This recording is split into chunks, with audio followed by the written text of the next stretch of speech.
Nah, pemirsa, sekarang kita masuk ke episode kedua. Kemarin di episode 1 kita berakhir di pertanyaan ke-10. Kita akan lanjutkan ke pertanyaan nomor 11. Oke, lanjut aja yuk. Ini pertanyaannya via question di story IG ya. Jadi nggak ada tampilan siapa orangnya gitu ya, karena saya pilih untuk respon. Oke, jadi sudah saya jawab pertanyaannya, tapi saya akan bacakan tips biar hasil video atau foto bagus, ada rekomendasi atau tutorial cara-caranya. Wah, kalau udah nanya foto video bagus itu teman-teman, apa namanya ya? Ini sudah bahas masalah teknik fotografi, videografi, bukan masalah tentang drone yang spesifik ya. Tapi nggak apa-apa, karena juga drone aerial ini bagiannya jeroannya ya memang foto video. Jadi saya jawab di sini ya teman-teman ya. Tips pribadi dari saya ambil garis besarnya saja, karena kalau saya bahas detail ya bahas masalah foto video nanti itu bisa jadi bab sendiri, bisa jadi judul vlog sendiri teman-teman. Karena bagus enggak itu soal selera ya, pasti seni masalahnya. Yang pertama, kalau bisa ambil footage di golden hours, pagi atau sore atau blue hours ya. Yang kedua, kalau terpaksa ambil foto video di siang bolong, usahakan pakai filter sesuai dengan kebutuhan ya. Kalau panas bisa pakai ND atau bisa pakai UV filter biar warnanya lebih tajam. Kalau tidak ada filter bisa pakai metode exposure bracketing. Nah, tapi kalau kalian pakai metode exposure bracketing, itu konsekuensinya kalian harus paham bermain Photoshop ya. Karena di sini exposure bracketing itu akan memfoto 3 foto ya. Jadi ternyata tuh diam. Seret. Ketika kita akan pilih mode exposure bracketing dan kita tekan shutter fotonya, itu akan mengambil 3 foto. Cekrek, cekrek, cekrek, cekrek gitu kan. Foto yang pertama itu saya lupa urutannya ya. Intinya ada 3 foto. Yang pertama itu under exposure, yang kedua itu fotonya over exposure, yang ketiga mid ya, middle. Jadi nah, di Photoshop tersebut kita akan menggabungkan 3 foto yang frame-nya sama jadi satu foto, yang dimana nanti kita akan olah yang di langit itu bisa yang over exposure bisa jadi middle atau under, yang di bawah yang under bisa jadi pas. Intinya pas lah nanti tone-nya gitu ya, warnanya ya, exposure-nya ya. Itu dia. Kalau kalian tidak punya filter, karena filter lumayan mahal, ratusan ribu teman-teman, jadi biasanya ngakalin pakai exposure bracketing ya, seperti itu. Kemudian yang ketiga, usahakan white balance itu manual, karena kebanyakan lensa Phantom, Mavic, Spark series itu akan ambil pewarnaan pohon di jarak fokus terdekat teman-teman ya.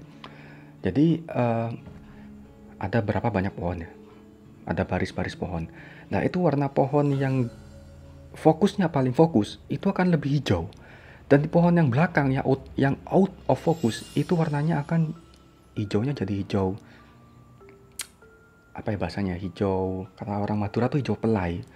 Hijaunya tuh kayak luntur gitu ya, hijaunya tuh kurang warnanya gitu ya, seperti itu. Jadi memang jadi white balance-nya tuh jangan pakai auto, kondisikan berapa Kelvin atau dialect atau gimana ya, silahkan nanti kalian belajar manual gitu ya nanti ya.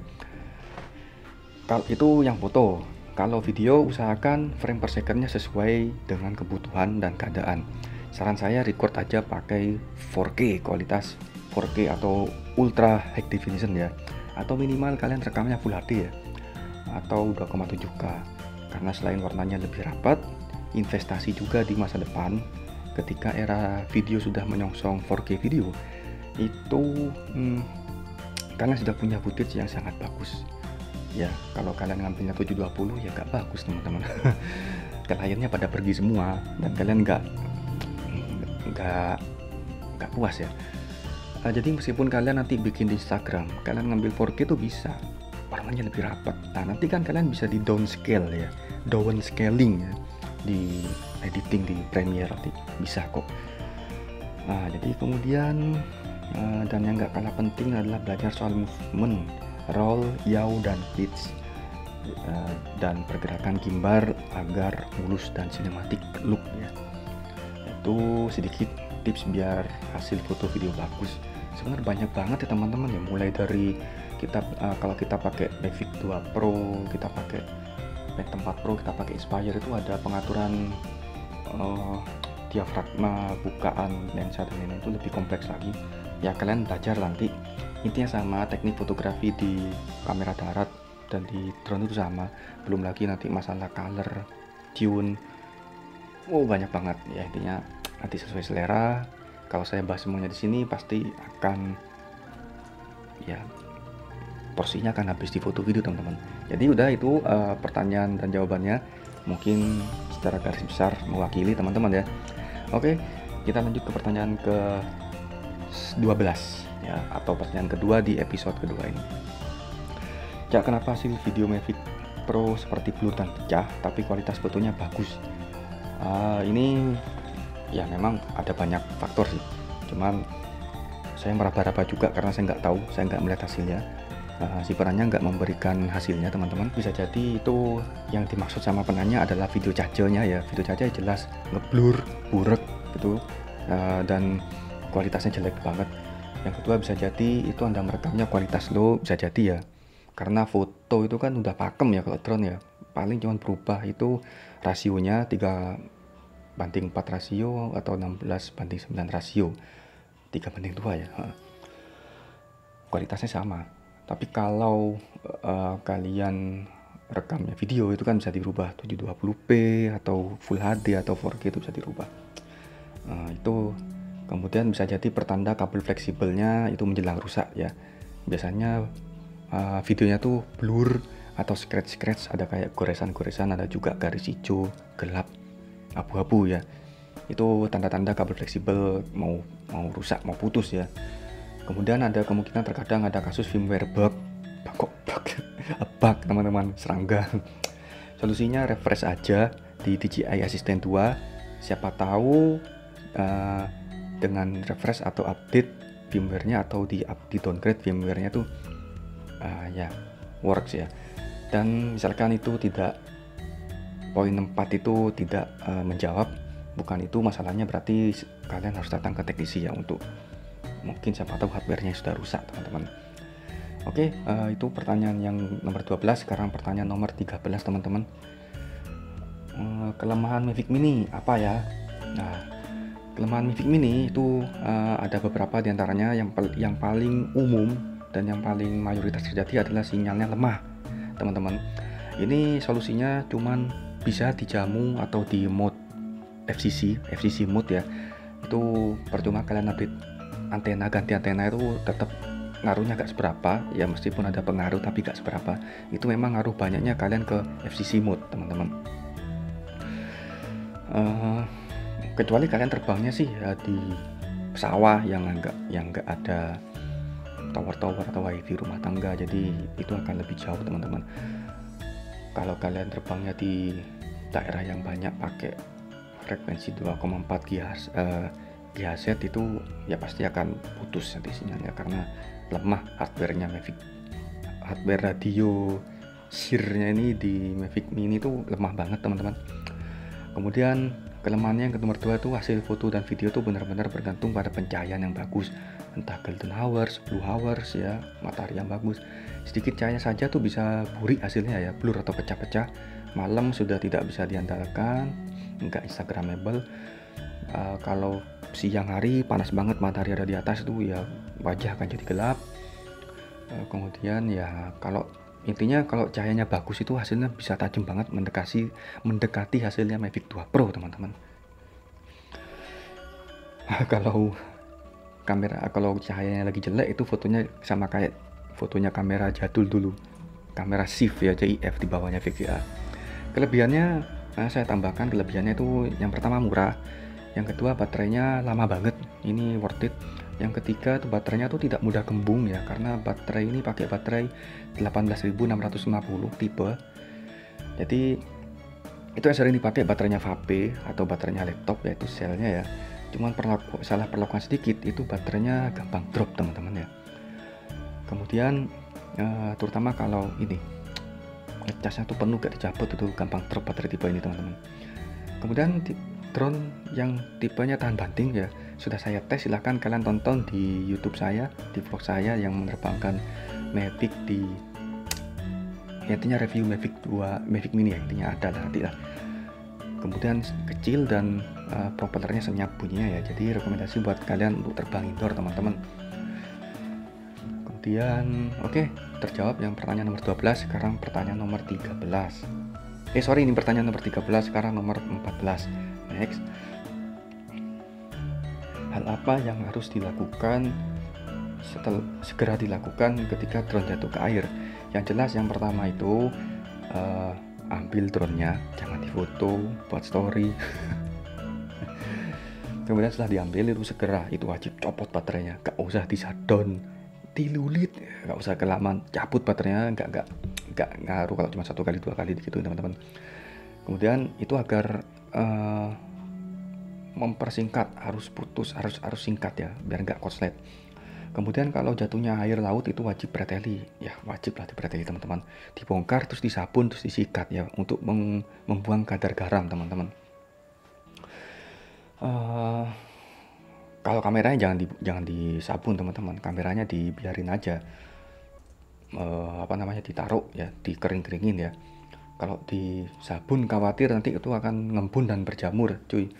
Kemudian nomor 4 itu kalau jatuhnya dari payau gak usah dibersihkan seperti air laut, cukup dikeringkan saja pakai bantuan heater atau vacuum cleaner ya, pikiranku ya, apa namanya itu cuy, dry box atau jemur gitu ya.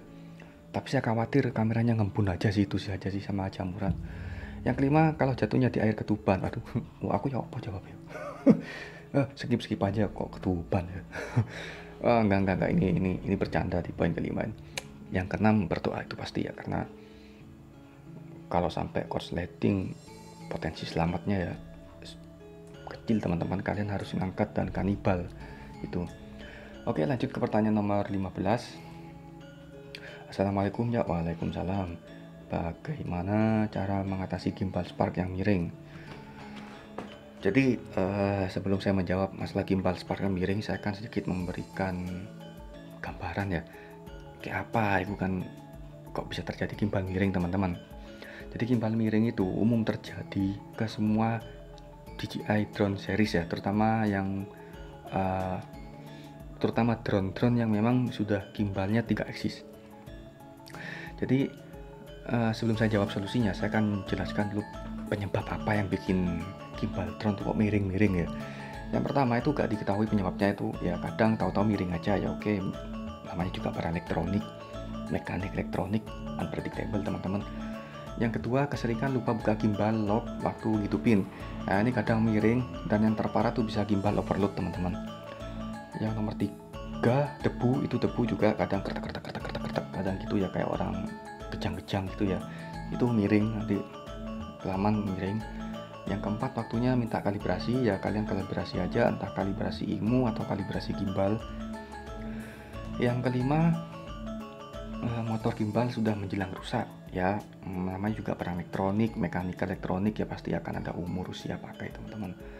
Yang ke 7, gimbal fleksibel, gimbal KW itu ya, kalau pakai KW itu mati gini, seret, apa sih kan ada jeda ya, seret gitu, seret kan gitu, itu miring ya. Itu Mavic Pro jadul saya pernah mengalami seperti itu.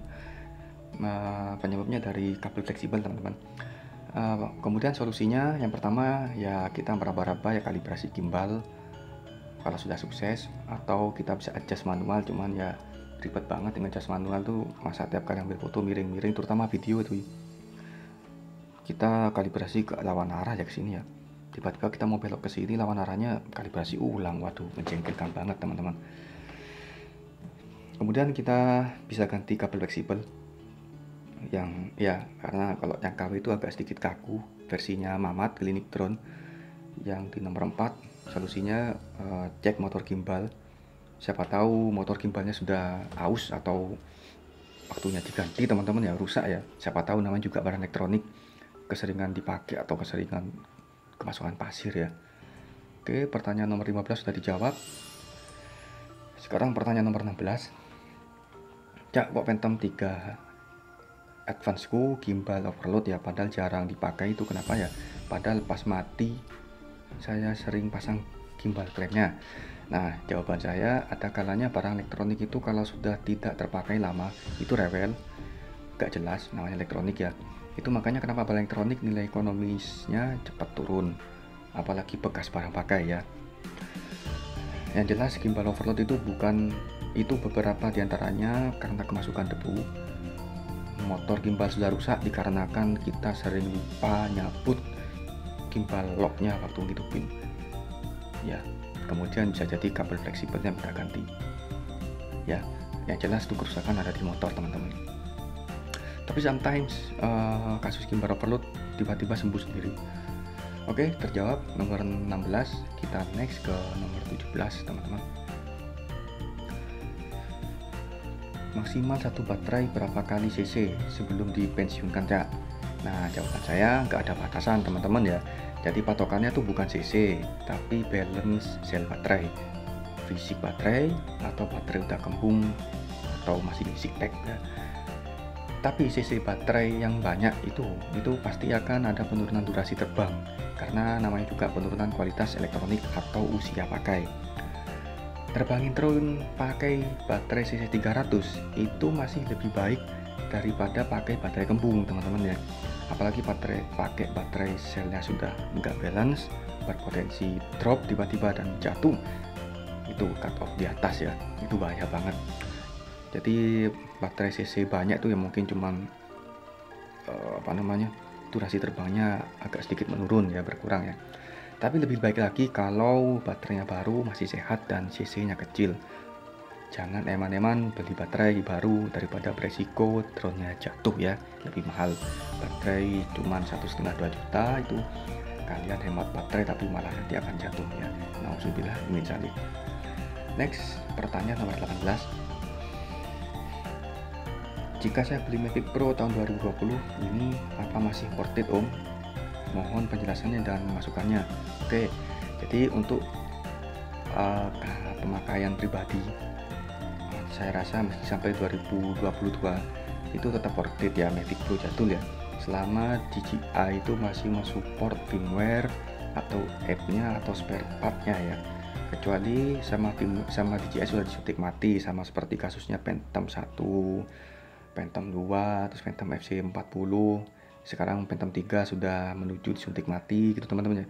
Jadi memang drone-nya sudah nggak ada support lagi, bahaya. Kemudian kenapa saya kok masih tetap bilang worth it, karena Mavic Pro jadul tuh dia foldable, jadi transmisi radionya sudah Ocusion, sudah jauh banget, sudah lebih dari cukup untuk zaman now. Videonya juga udah 4K, itu sudah lebih dari cukup. Itu ibarat pakai GoPro 4 Black keluaran tahun 2015 ya, mungkin ya 2015 itu dipakai di tahun 2020 itu masih worth it ya, meskipun barang 5 tahun yang lalu, alias masih useful gitu. Meskipun sudah ada GoPro 8 ya, masih bisa dipakai, tak lekang dimakan zaman Mavic Pro jadul. Oke, jadi jawabannya masih worth it teman-teman ya. Kita lanjut ke pertanyaan nomor 19. Kasih tips biar mahir menerbangin drone tanpa greget full. Gak ada jawaban lain, yaitu perbanyak latihan. Itu sudah barang pasti. Makanya kenapa ada beberapa instansi yang butuh jasa drone, atau beberapa instansi yang merekrut pilot drone itu melihat dari banyaknya skor DJI kalian, karena otomatis skor DJI itu ya bertanda bahwa kalian itu memang jam terbangnya sudah tinggi teman-teman ya. Otomatis kalau jam terbangnya sudah tinggi itu otomatis kalian mahir. Dan usahakan kalian bermain di ATTI mode, yaitu dimana mode itu sifat terbangnya beda sama mode GPS. Kalau GPS dia kan diem, kalau ATTI mode dia akan liar, dimana angin ke barat dia ikut ke barat, angin ke timur dia ikut ke timur. Jadi memang manual, sulit banget teman-teman. Oke, pertanyaan nomor 20 terakhir di episode kedua ini. Kalau fitur RTH gagal, RTH itu return to home, file save, apa yang sebaiknya dilakukan? Jadi saya akan jelaskan sedikit teman-teman ya. RTH gagal itu 97% itu dikarenakan kecerobohan kita sendiri teman-teman ya. gak sabar nunggu log GPS langsung terbang ya. Kemudian gak survei lokasi obstacle ada apa aja di sana. Kemudian gak menyesuaikan ketinggian RTH, gak setting option mau RTH seperti apa, hover kah, landing kah, atau return to home kah gitu. Kemudian gak select jenis RTH-nya yang dynamic point atau yang reguler, yang default gitu kan. Kemudian gak memperhitungkan baterai pulang itu. Jadi baru 3%-nya adalah faktor X, ya bisa jadi masalah malfunction elektronik. Jadi masalah terbesar adalah 97% karena human error. Atau karena hempasan angin di lapangan tiba-tiba, ya bisa jadi terus kemudian drone-nya jatuh atau kena benang layang-layang. Teman saya pernah itu. Solusinya ya mau nggak mau kita harus geser, moving mendekat ke aircraft agar sinyalnya nyatu lagi. Oh gini, ini solusinya. Kalau RTH gagal itu ya memang kita harus moving ya, kita harus pindah ke titik lokasi drone mana yang titik terakhir ya teman-teman ya. Kita cek apakah dia hover, dia nggak RTH karena hover, atau dia nggak RTH karena nabrak jatuh ya, karena kita salah perhitungan. Karena saya pernah dulu itu main habis terbang indoor di gor ya, terus kemudian saya tes main-main di rumah itu di kampung, saya muter-muter loh, dia putus kok nggak pulang-pulang. Setelah 2 menit ternyata saya baru ingat ketika sinyal udah putus dia hover. Saya pikir saya itu jatuh ya kan. Kalau mau terbang indoor dia harus hover teman-teman, jangan RTH, nanti dia akan nabrak lampu-lampu dan lain-lain. Oke, pertanyaan 20 sudah selesai. Dengan demikian episode kedua sudah selesai juga. Nanti kita akan sambung lanjut di episode ketiga, yang dimana akan ada pertanyaan nomor 21 sampai ke 30. Terima kasih yang udah nonton. Mohon maaf bila ada pertanyaan yang kurang puas saya jawab. Ya ala kadarnya gini, saya hanya membantu aja ya. Semoga bisa membantu. Terima kasih udah nonton. Jangan lupa di like, di komen, dan di subscribe. Assalamualaikum warahmatullahi wabarakatuh.